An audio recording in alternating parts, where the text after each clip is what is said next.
어려움 없이 살아가고 있습니다. 결혼도 남들이 부러워할 정도로 짱짱하게 하였습니다. 서로가 바쁘다 보니 우리는 결혼 5년이 지나도록 아이를 갖지 못하다가 늦게 임신을 하게 되었습니다. 남편이 정말 좋아했으나 나는 그렇게 바라던 아이가 아니었습니다. 우선 나는 아기를 키우는 것보다 회사 일하는 것이 더 재밌고 적성에 맞았거든요. 회사 일하면서 업자들 만나고 친구도 만나고 그런 것이 좋았지 애들 키운다고 방콕 신세 지는 것을 별로 좋아하지 않았습니다. 그러나 결혼을 하였으니 가정을 이어나가려면 아기가 있어야 하는 건 당연하며 기분 좋게 최교도하면서 미래 애들에 대한 꿈을 키워나갔습니다. 점점 배가 부르고 이 애를 잘 키워야겠다는 생각에 어쩔 수 없이 남편과 한방을 쓰지 않았습니다. 남편도 직장일로 허구한 날 바쁘다는 핑계로 술을 마시고 오더니 임신 중인 나와는 한마디 말도 없이 직장에 사표를 내고 변호사 개업을 하게 되었습니다. 물론 변호사가 돈도 많이 벌 수가 있지만 나는 돈보다는 명예를 중요시하였기에 직장에 더 다니길 바랐는데요. 그 일로 인해 남편과 심하게 다투었습니다. 남편이 변호사 개업을 하고 나니 퇴근도 전에보다 훨씬 더 늦어지고 술자리를 하는 경우도 훨씬 더 많았습니다. 물론 변호사라는 직업이 그럴 수도 있겠다고 생각했는데 어느 날 남편이 외도한다는 걸 듣고 도저히 억울해서 잠을 잘 수가 없었습니다. 그래서 당시 심부름센터를 통해 남편의 외도 현장을 목격하고 증거를 잡았습니다. 처음에는 남편이 잘못을 인정하고 다시는 안 그러겠다고 했으나 시간이 지나도 외도는 그칠 줄 몰랐습니다. 그래서 나도 이혼하기로 결심하고 뱃속에 있는 애를 남편과 한마디 상의도 없이 없애버렸습니다. 그러자 남편도 더 이상 어쩔 수가 없었는지 이혼을 하자고 하여 우리는 합의 이혼을 하였죠. 난 세상이 귀찮아서 조용한 저층 연립주택으로 이사를 와서 혼자 살았습니다. 아버지께서는 재혼하라고 수없이 말씀하셨지만 난 독신으로 살기로 마음을 굳혔고 혼자서 인생을 즐기며 멋있게 산다는 생각을 했습니다. 회사도 열심히 경영하고 회사 규모도 엄청 커져 나갔습니다.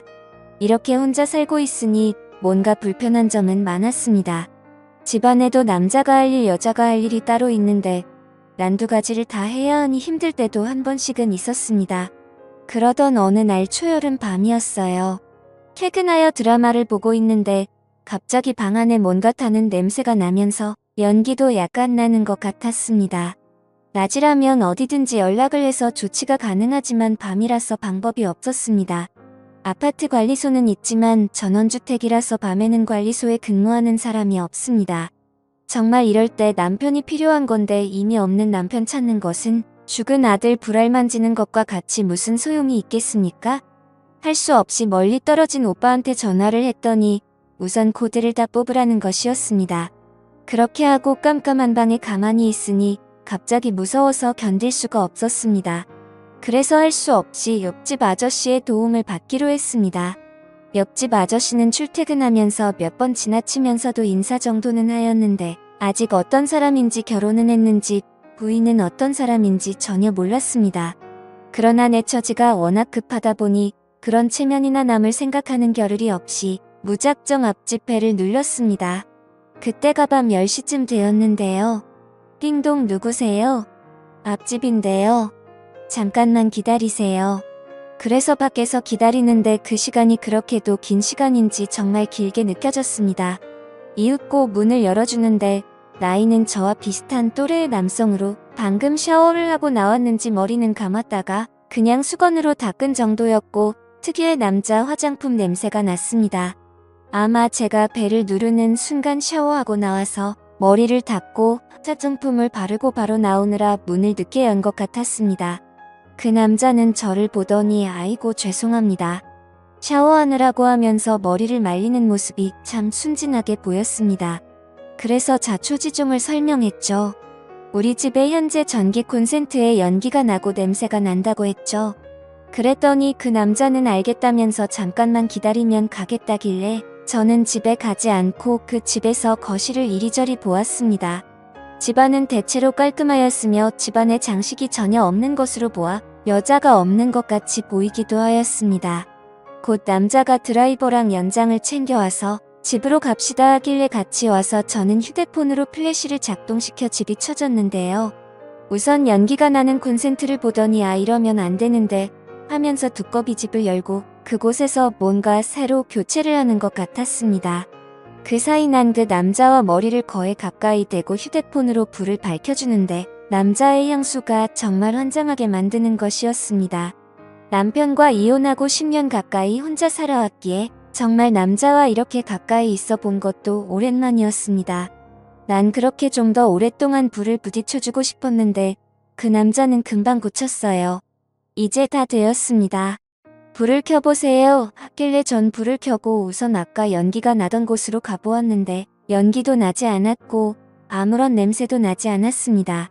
그래서 그 남자는 혹시 또 냄새가 나거나 연기가 나면 연락주세요 이렇게. 밤 늦었는데 어떻게 또 말씀드리나요? 오신 김에 커피도 한잔 하시면서 잠깐만 지켜봐 주시면 안 될까요? 했더니 네 그래요 하면서 난 커피를 준비하는데 정말 기분이 묘했습니다. 남편과 이혼하고는 우리 집에 처음으로 남자가 왔다고 생각하니 이상한 생각마저 느껴졌습니다. 커피를 준비해 마시면서 그 남자가 하시는 말이 남편은 아직 퇴근 안 했어요. 부끄럽지만 이혼을 하고 지금 혼자 삽니다. 그래서 이번에는 내가 사모님은 어디 가셨어요? 안 보이시더라고요 하니까 빙긋이 웃으시면서 사실 우리도 이혼하고 조용한 곳에 와서 혼자 살아요 하시면서 둘이 또 깐내하면서 중얼거렸습니다. 그래서 전기는 어떻게 잘 고치느냐고 여쭈어보니 회사에서 전기 관련 담당자라는 것이었습니다. 이렇게 차 한잔 마시고 고맙다는 인사를 10번이라도 더 하고 보내드렸는데요. 현관에 나가시면서 혹시 전기가 아니더라도 집안에 고칠 것 있으면 말해주세요. 이웃 사촌이 다 좋은 거잖아요 하더라고요. 정말 좋은 분 같았습니다. 그날 이후 회사에 가도 집안에 와도 그 아저씨 생각이 자주 나더라고요. 그러던 어느 날 회사 거래처에서 전복을 한 상자 주더라고요. 마침 토요일이고 양도 많아 혼자 다 먹을 수도 없어 옆집 아저씨 좀 드리겠다는 생각이 들더라고요. 그래서 전복을 맛있게 요리해서 맥주 2캔이랑 가지고 옆집 배를 누르고 들어갔더니 거실을 정리 중이라 집이 어지럽게 늘려 있었습니다. 그래서 전복 좀 드시라고 가져왔다고 했더니 이혼한 전부인 서랍장을 버리기 위해 꺼내는 중이라 너무 지저분하다고 하시면서 같이 한잔해요 라고 하는 것이었습니다. 그리고 나서는 금방 또 집이 너무 지저분한데 아주머니 집으로 가서 한잔하면 안 될까요 하는 것이었습니다. 그래서 우리 집으로 와서 전복으로 한잔했습니다. 그 아저씨는 자기 집을 아직 정리하느라 식사를 못했다면서 정말 맛있게 드시는 것이었습니다. 내 남자가 아닌 다른 남자지만 맛있게 먹는 걸 보니 너무 보기 좋았습니다. 그리고 아저씨가 일을 해서 그런지 땀을 너무 많이 흘리기에 난 급히 에어컨을 틀어주려고 전원을 눌렀습니다. 사실 여자들은 어지간한 더위에는 에어컨을 잘 틀지 않는 것이 사실이잖아요. 그런데 불상 에어컨이 또 안 되는 것이었습니다. 나 혼자 당황하여 이것저것 만지고 있으니 남자분이 에어컨 안 되십니까 하더니 살금살금 오시더라고요. 그래서 이것저것 만지더니 실외기가 안 되는 것 같네 하면서 실외기 위치를 물어보시더라고요. 그래서 가르쳐줬더니 실외기에 가보시더니 금방 또 에어컨이 잘 되었습니다. 정말 그 아저씨는 기술자가 틀림없었습니다. 에어컨도 틀어놓고 술을 한두 잔 하셨고 나도 술을 받아 마셨습니다. 사실 여자라서 그렇지 나도 술은 보통 술이 아니거든요. 맥주 2캔을 다 마시고 왠지 부족한 것 같아 거래처에서 선물로 받은 고급 양주를 꺼내니까 아저씨가 에이 따지 마세요 하면서도 은근히 기분 좋은 눈치를 지으면서 우리들은 술을 제법 마셨습니다. 술이 들어가니 모두가 전남편 전 마누라와 이혼하고 그 불만에 대한 말들이 자연스럽게 쿵짝이 잘 맞았고 공감도 많이 생겼습니다. 이렇게 술이 들어가니 그 아저씨는 술이 약한지 좀 취하는 것 같았습니다. 그러더니 그 자리에 그대로 쓰러지길래 나는 베개를 가져다 주었습니다. 금방 그 아저씨는 그렇게 골아떨어지더군요. 그 사이 저는 술 먹던 상도 치우고 다 정리하고 침대에 누웠는데 도저히 잠을 잘 수가 없었습니다. 비록 이혼한 여자이지만 옆집 남자가 내 방에서 저렇게 잠을 자는데 생각하니 도저히 믿어지지 않았고 자는 모습도 보니 너무나 좋은 사람같이 보이면서도 남자같이 보여 사실 마음도 끌렸습니다. 에어컨을 틀어두면 감기 걸릴까봐 에어컨을 껐더니 땀을 흘리셨습니다. 그래서 더운가 싶어서 가까이 다가갔는데 그 순간 남자가 잠꼬대인지 일부러 그러는지는 몰라도 몸을 뒤척거리면서 부부간에 껴안듯이 옆에 앉아있는 저를 끌어안더라고요. 그래서 나는 더 움직이면 깰까봐 그대로 그 남자 옆에 살포시 누웠습니다. 가슴이 두근거려서 가만히 있을 수가 없었습니다. 그렇게 조금 시간이 흐르고 그 남자는 잠에서 깼는지 저와 눈이 마주쳤고 그날 이후로 저희는 연인 사이가 되었던 거죠. 사실 정말 내 인생에 남자는 없다라고 생각했었는데 얼떨결하긴 하지만 이제 그 사람과 재혼을 생각하고 있습니다. 서로의 아픈 과거를 거울 삼아 서로가 더 아껴주고 행복한 삶을 살려고 해요. 괜찮겠죠? 오늘의 사연 여기까지입니다. 구독 버튼 꼭 눌러주세요. 감사합니다.